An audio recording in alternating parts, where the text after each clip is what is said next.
مرحبا بكم في أرشيف الظل. معكم عبد الصمد، واليوم غادي ننزلوا لواحد القبو مظلم في ذاكرة الجريمة المغربية. كازابلانكا، المدينة اللي ما كتنعسش، الدار البيضاء بزحامها بصداعها وبأسرارها اللي مدفونة تحت الزليج والسيما. تخيلوا معايا، حنا دابا في قلب درب السلطان، هاد الحي اللي معروف بالشهامة بالجهرة وبالتحام الناس، الحي اللي كل شي فيه كيعرف كل شي. احنا دابا بالضبط في الزنقة رقم 45 أمام البيت رقم 17.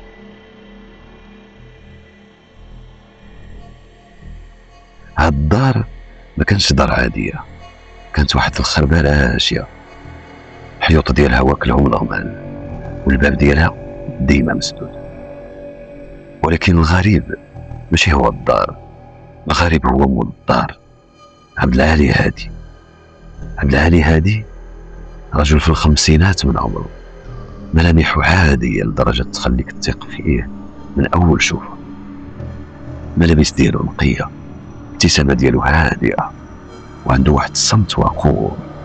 الجيران كانوا كيسميوه غير الراجل الدرويش، حيت اللي كيجمعهم معاه فقط السلام وكيدخل لداك البيت ديالو. 10 سنين وهذا الراجل كيمثل أعظم دور في حياته، دور الإنسان المسالم اللي ما يأذي حتى دبانة.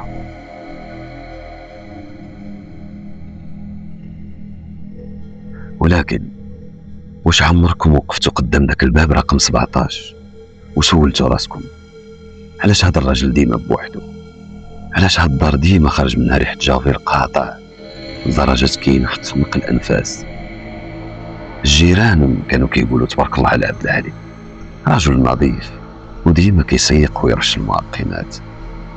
ما عرفوش بلي داك جافيل ما كانش للنظافة، كان باش يغطي على ريحة الغبر، كان باش يقتل ريحة الموت اللي بدات كتخرج من تحت الرجلين.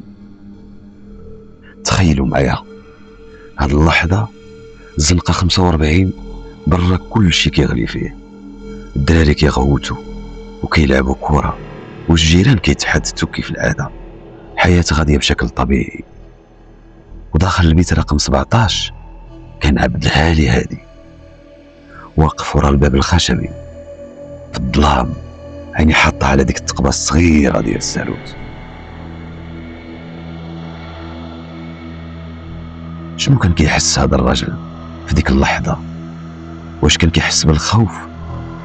لا، عبد العالي كان كيحس بواحد اللذة مريضة ديال السيطرة.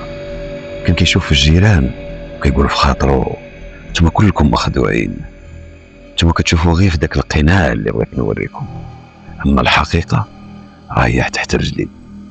كان كيشوف الام اللي كتقلب على ولدها اللي غبر، كيحس بواحد القوة شيطانية، حيت هو الوحيد اللي عارف فين كاين داك الولد، هو الوحيد اللي عارف بلي داك الولد اللي كل شي كيقلب عليه راه ساكت للابد على بعد سنتيمترات قليله من البلاصه فين كيشرب اتاي. هذا الانفصال عن الواقع هو اللي كيسميوه علماء النفس البرودة السيكوباتية. عبد العالي ما كانش كيشوف في الضحايا كبشر، كان كيشوف فيهم ممتلكات، كان كيستمتع بديك اللعبه ديال انا كنعرف وانتم لا. كان كيشوف في ديك التقبه في البوليس وهما دايزين، وفي عائلات الضحايا وهما كيبكيو، وكان كيبتسم ديك الابتسامه الميته، حيت بالنسبه ليه البيت رقم 17 هو المملكه ديالو، وهو الاله ديال ديك المملكه. كيقرر شكون اللي غيبقى مدفون للابد في صمت سيما وزليج. كان كيشوف الجار اللي كيسلم عليه وكيقول في بالو لو عرفتي شنو كاين تحت هاد الزليجه اللي واقف عليها انا دابا غيوقف قلبك. هاد السر العظيم كان هو اللي كيخليه يحس بلي راه عايش، بلي اخيرا لقى الطريقه باش ينتقم من داك الطفل الضعيف اللي كان كياكل العصا من عند باه في صغره. دابا هو اللي كيعطي الموت، هو اللي كيتحكم في المصير. تخيلوا معايا هذا المشهد المرعب، عبد العالي جالس داخل البيت ديالو اللي المساحه ديالو ما فايتاش 4 متر، كيشرب اتاي بكل بروده وكياكل هو جالس فوق مقبرة، ايه مقبرة حقيقية، تحت داك الزليج اللي كيشعل وديك السيمة اللي كيزيدها كل مرة. كاينين جثث وليدات صغار، أطفال في عمر الزهور، تاهوا في الزناقي وتلفوا ولقاو راسهم في يد وحش بشري. في هذه الحلقة من أرشيف الظل غادي نرجعوا لعام 2004، العام اللي غادي تقلب فيه كل شيء. غادي نعيشوا اللحظات الأخيرة قبل ما تفرقع القنبلة. غادي نحسوا بالتوتر اللي كان في الدرب وبالشك اللي بدا كيدخل لقلوب المحققين. كيفاش قدر هاد الدرويش يدفن 8 ديال الضحايا وبشكل عمودي؟ وكيفاش قدر يعيش معاهم في بيت واحد كياكل وينعس ويصلي فوق قبورهم؟ الحقيقة أغرب من الخيال، والتفاصيل اللي غنذكر لكم اليوم غتخليو تحظوا وليداتكم أكثر من أي وقت. استعدوا وجدوا راسكم، حيت حنا دابا غادي نفتحوا الباب رقم 17 وغادي ننزلوا للقاع الحقيقة.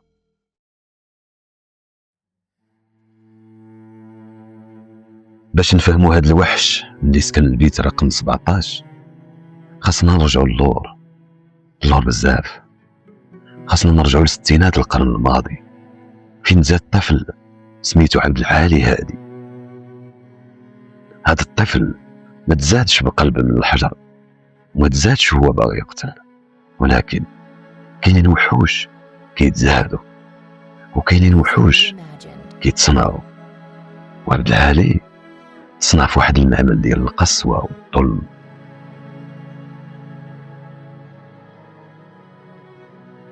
عبد العالي كبر تحت يد واحد الأب متجبر متسلط، راجل اللي كيشوف الأبوة مجرد سلطة مطلقة.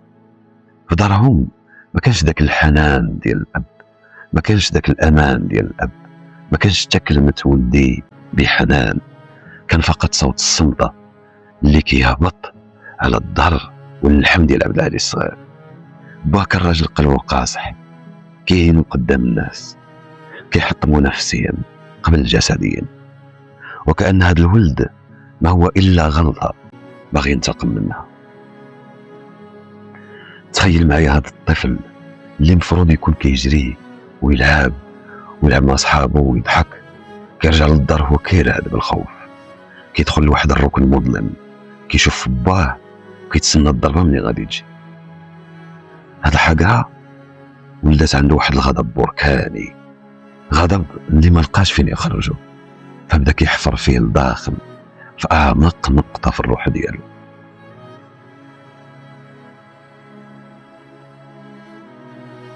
وملي كيوصل الغضب لدرجة الغليان كيبدا يقلب على ضحية أضعف منه، وهنا بدات كتبان السادية اللي غتولي هي المحرك ديال حياته من بعد. عبد العالي وهو مازال صغير كان كيهرب الدار باش ما يشوفش باه، كيمشي للخلوة، للأماكن المهجورة، تما كان كيشد القطط والكلاب الضالة. تخيل معايا هذا المشهد المرعب، طفل صغير شاد قط في يده، كيشوف في عينيه الخوف، وكيبدا يمارس عليه انواع ديال التعذيب اللي كيشوفها في دارو. كان كيتلذذ بالانين ديال داك الكائن، كيحس بواحد اللذة غريبة وهو كيشوف الروح كتخرج من الجسد الضعيف. في ديك اللحظة عبد العالي ما بقاش كيحس باللي هو المحقور، ولا كيحس باللي هو الإله، هو اللي كيقرر شكون يعيش وشكون يموت. كان كيشوف ديك القطة كأنها باه اللي كيعطيه العصا، وكان كينتقم منها بكل وحشية. هاد اللحظات اللي خلاتو يتعود على منظر الدم وعلى صرخة الألم، تعلم باللي الموت هو أقصى درجات السيطرة. كبر عبد العالي وكبر مع هذاك الوحش اللي لداخل، ولا كيشوف الناس ماشي كبشر ولكن كأدوات، ولا كيعرف يمثل، كيعرف يغطي على داك الحقد بابتسامة صفراء. تعلم باللي المجتمع ما كيرحمش الضعيف، فقرر يكون هو الصياد. ملي وصل لسن الشباب ولا إنسان منعزل غامض كيعيش في الظل، تما رحل الحي درب السلطان واختار الضاك واختار داك البيت رقم 17 اللي غيكون هو المعزل ديالو، المكان اللي غيمارس فيه سلطته اللي تحرم منها بصورو. في ديك الخربه ديال 4 مترو عبد العالي كان كيجلس بوحدو لساعات، كان كيشوف في الحيوط المرشيه، وكان كيتخيل بلي هذا المكان غيكون هو المملكه ديالو. ما كانش كيهمو لا مال ولا جاه، كان كيهمو حاجه وحده، هي الامتلاك. بغى يمتلك ارواح اللي ضعف منه، الدراري الصغار التايهين والتالفين في الزنقه اللي كيشبهوا ليه في صغره. كان كيقول في خاطرو انا غنهنيكم، انا غنديكم واحد البلاصه فين ما غيضركم حد، فين غتبقاو ديما معايا، فين غنكون انا هو الملك عليكم. وهكا بدات بذور الشر كتنبت تحت ارضيه البيت رقم 17. عبد العالي ولا مستعد باش يبدا الطقوس ديالو، ولا كيوجد في القبر اللي غيبلع 8 ديال الوليدات، ولا كيوجد في السيما والزنيج اللي غيغطيو على اكبر فضيحه جنائيه في تاريخ الدار البيضاء. ولكن كيفاش غيتحول هذا الغضب الدفين لعمليه صيد احترافيه في محطه ولاد زيان؟ وكيفاش غيقدر يقنع اول ضحيه باش تدخل معاه لديك الخربه؟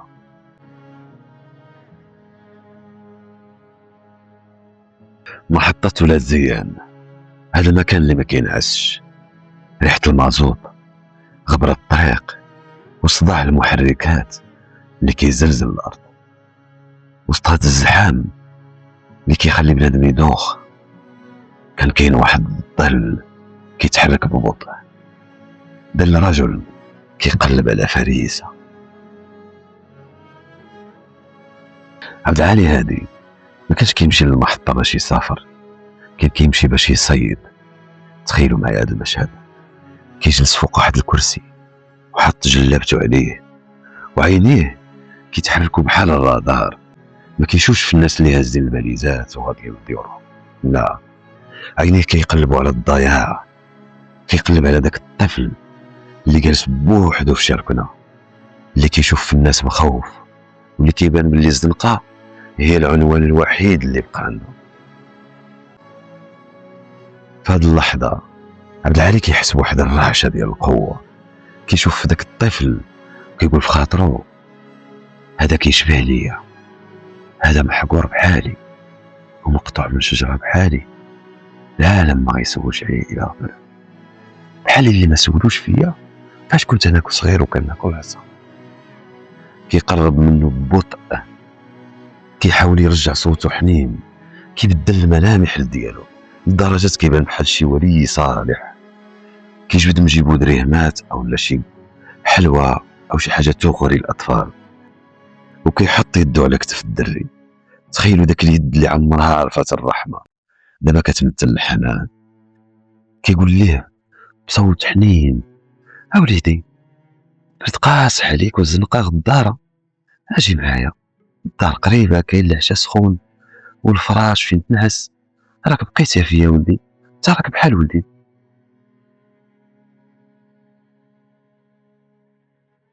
هنا كاين واحد التفصيل سيكولوجي خطير. عبد العالي كان كيتلذذ بهذيك اللحظه ديال الخداع، كان كيشوف عيون الطفل وهي كتلمع بالامل، كيضحك لداخل حيت عارف بلي هذا الامل هو اللي غادي يوصل الدري للقبر. طفل مسكين اللي يدو الجوع والوحده كيشوف هذا الراجل الدرويش، بطل اللي غينقذو من الزنقه، كيشد ليه في يديه وكيمشي معاه، كيمشيو بجوج وسط زحام كازا غادي للزنقه 45. ملي كيوصلوا للبيت رقم 17 عبد العالي كيخرج السوارت. تخيلوا صوت السوارت وهو كيدور في القفل، هذاك هو صوت نهاية الحياة بالنسبة لذاك الطفل. كيدخلوا لذاك البيت اللي مساحته 4 متر، البيت اللي ريحته جافيل كتخنق. كيسد الباب، كيدور السهر وجوج دورات. في ديك اللحظة القناع كيطيح، الملامح الحنينة كتختفي، وكيخرج الوحش اللي تصنع من صغره. الطفل كيبدا يحس بالخطر، كيشوف عينين عبد العالي اللي ولات ميته، وما فيها حتى رحمه. الدري كيبغي يغوت، كيبغي يخرج، ولكن الزنقه 45 برا عابره في الصداع، وحتى حد ما غيسمع انين طفل داخل الخربه. عبد العالي ما كانش كيحتاج السلاح، يديه اللي كبروا في القسوه كانوا كافيين. كان كيخنقهم، كيبغي يحس باخر نبضه قلب، كيبغي يشوف الروح وهي كتغادر الجسد. كان كيعتبر هاد اللحظه هي لحظه الامتلاك المطلق. الطفل اللي كان كيجري في الزنقه دابا ولا جده، ملك العبد العالي.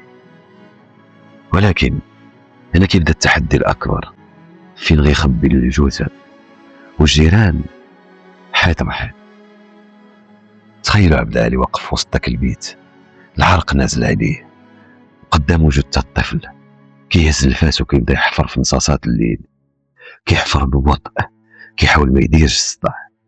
الحفرة كتكون عمودية، بير صغير وضيق، كيطوي داك الجسد النحيل، كيحطو واقف وكيردم عليه التراب. وباش يضمن باللي السر غيبقى مدفون، كيخلط السيمة والقبص وكيبدا يزلج فوق داك القبر. ومع كل ضحية كان كيزيد طبقة فوق طبقة، الدار بدات كتطلع الفوق. الجيران فاش كيشوفوا الزليج كيتزاد كيسولوه: هاك عبد العالي ديما خدام في الزليج؟ كيجاوبهم برودة: لا الرطوبة الشريف، غير الرطوبة الشريف، داكشي يهلكني، الأرض كتخرج الماء وخاصني نسدها داكشي علاش. ما عرفوش باللي الرطوبة اللي كيسد عليها هي دموع وليدات غبروا في صمت. ما عرفش باللي هاد الدرويش كيشربها تيفوق رؤوس أطفال، وكينعس وهو عارف اللي تحت فراشو كاين جيش من الأشباح واقفين ومحاصرين في قلب النسيمة. 10 سنين هو كيمارس هاد الهندسة الشيطانية، 10 سنين هو كيدخل الدراري وما كيخرجهمش. كيفاش قدر يعيش وسط هاد الريحة؟ كيفاش قدر يواجه المجتمع كل صباح هو عز هاد الثقل كامل فوق ظهرو؟ الحقيقة هي بلي عبد العالي ما كانش كيحس بالثقل، كان كيحس بلي راه بنا مملكة ديال الأرواح اللي ما غتغادروش أبدا. ولكن الغلطة ديما ما كتجيش من البلاصة اللي كيتسماها ملك، والجليد اللي سكت سنين غادي ينطق في الاخر.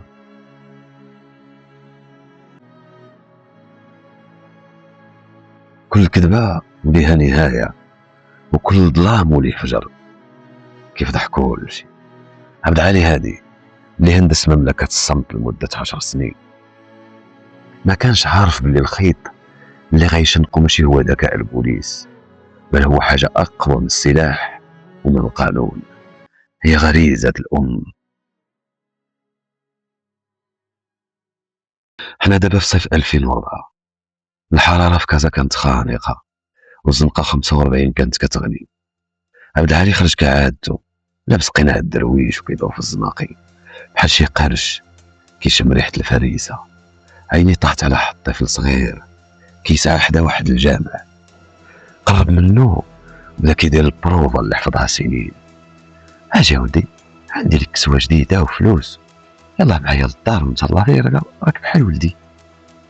ولكن هاد المره القدر كان موجد ليه فخ. الام ديال الدري كانت هي كتسعى في الجانب المقابل، قلبها كان رادار. حسات بواحد البروده غريبه دازت ليها في العمود بالثقه وهي كتشوف داك الراجل كيتكلم مع ولدها. شافت في عينيه وما شافتش داك الدرويش، شافت الظلام. الام قربات وسولات ولدها بصوت مجهد: شنو بغا منك هذا الراجل؟ الدري براءة جاوبها، قال لي يلاه معايا للدار. هنا شعلت العافيه في قلب الام، وقفت قدام عبد العالي بحال اللابؤه اللي كتدافع على الشبل ديالها. غوتات بكل جهدها: شكون انت؟ وعلاش باغي تدي لي ولدي؟ فين باغي تدي هاد الدري؟ تخيلوا هذا المنظر، الزنقه كامله سكتات. عبد العالي اللي كان كيواجه الموت بدم بارد تخربق وتبلبك، وجهه ولا صفر ويديه بداو كيترادو. الجيران بداو كيخرجوا من الديور كيشوفوا الدرويش اللي كلشي كيحتارمو وقف في شبهات خطف. البوليس جاو، دخلوا في الوقت المناسب وداو على التحقيق. والناس مازال كتقول محال هذا الراجل درويش، راه غير الام مسكينه خافت على ولدها وغلطات فيه. داخل مخبر الشرطه عبد العالي كان كيجاوب بروده: انا بغيت غير نصدق عليه، انا راجل نظيف وما عنديش مع هادشي. ولكن واحد المحقق ذكي حس بلي هاد النظافه الزايده وراها شي حاجه خايبه، قرروا يمشيو يفتشوا البيت رقم 17. وهنا غتبدا اغرب عمليه تفتيش في تاريخ الدار البيضاء. بمجرد ما حط المحقق رجليه في العتبه، ريحه الجافيل كتخنقو. دار دوره في البيت اللي مساحته 4 متر، لقى كل شيء مرشي وكل شيء قديم الا حاجه واحده: الزليج. الارضيه كانت جديده كتشعل، طالعه لواحد المستوى غير طبيعي. المحقق سد عينيه وبدا كيشم ريحه الموت اللي مخلطه بالمعقم. المحقق حط رجليه على واحد الزليجه في الركن ونقر عليها بصباطو، لقى الصوت خاوي. الصوت ما كان صوت ارض صلبه، كان صوت فراغ. المحقق ضرب عبد العالي وسولو: علاش هاد الزليج عندك طالع هكا؟ عبد العالي شعل كهرو بدا كيضحك واحد الضحكه صفرا كترعد العظام، ضحكه ديال واحد عارف باللي المسرحيه ديالو سالات، وبلي الارواح اللي حبسها سنين غتخرج دابا. المحقق قال لهم: جيبوا لي الفاس. تخيلوا معايا السكات اللي طاح على البيت في ديك اللحظه. عبد العالي جالس في الركن مكبل بالحديد كيراقب. المحقق هز الفاس بكل قوه مثل اول ضربه. مع اول حفره حفرت ريحه الغدر اللي دفاها سنين، ريحه خانزه ثقيله، ريحه الموت الحقيقي. ومع الضربه الثانيه بانت اول جمجمه صغيره. المحقق وقف ولا وجهه بيض، الفاس طاح ليه من يديه. الجيران اللي كانوا واقفين ورا الباب بدا كيتسمع غواتهم وبكاهم. عبد العالي وبدون ما يرمش ليه جفن قال لهم بروده هاديه: غير زيدوا حفروا، راه الدار كامله كنز ديال الارواح، راه ما كاينش غير واحد، راه كاين 8. الناس اللي كانت كتقول عليه درويش دابا كتشوف فيه الشيطان. المحققين بقاو كيحفروا ليله كامله تحت الضوء، جثه ورا جثه، كلهم واقفين بشكل عمودي، كلهم مدفونين بالباسهم، كلهم كيتسناو هاد اللحظه باش يتحرروا من سجن عبد العالي. 8 ديال الوليدات اللي غبروا في سنوات مختلفه، لقاهم المغرب كامل مجموعين في 4 ديال المتر. الارض نطقات، والزليج اللي سكت سنين فضح الحقيقه الملعونه. ملي سالت عمليه الحفر وخرجوا الارواح 8 مقار البيت رقم 17، المغرب كامل دخل في صمت رهيب. كازابلانكا اللي كانت كتغلي بالصداع سكتات قدام هول الفاجعه. الناس اللي كانوا كيسلموا على عبد العالي ولاو كيغسلوا يديهم من وراه. الحي كامل ولا كيشوف في ديك الخربه وكانها بوابه ديال الجحيم. بدات المحكمه. تخيلوا معايا هذا المشهد في القاعه: عبد العالي هادي واقف ورا القفص الحديدي، وجهه شاحب، عينيه ميته، ما كاينش اثر للندم. العائلات ديال الضحايا اللي بقاو سنين وهما كيتسناو خبر على ولادهم لقاو راسهم كيشوفوا في القاتل وجها لوجه. صراخ الامهات كان كيزلزل القاع، والاسئله كانت كتطرح بحال الرصاص: علاش شنو داروا لك هاد الوليدات؟ شنو داروا لك هاد الوليدات يا عدو الله؟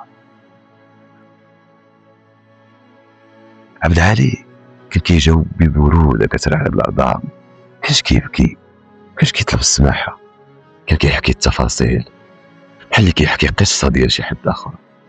هاد البروده خلات القاضي والمحامين يتيقنوا بلي هذا الراجل ماشي مريض عقليا بالمعنى العادي، بل هو شر خالص. الحكم كان منتظر: الإعدام.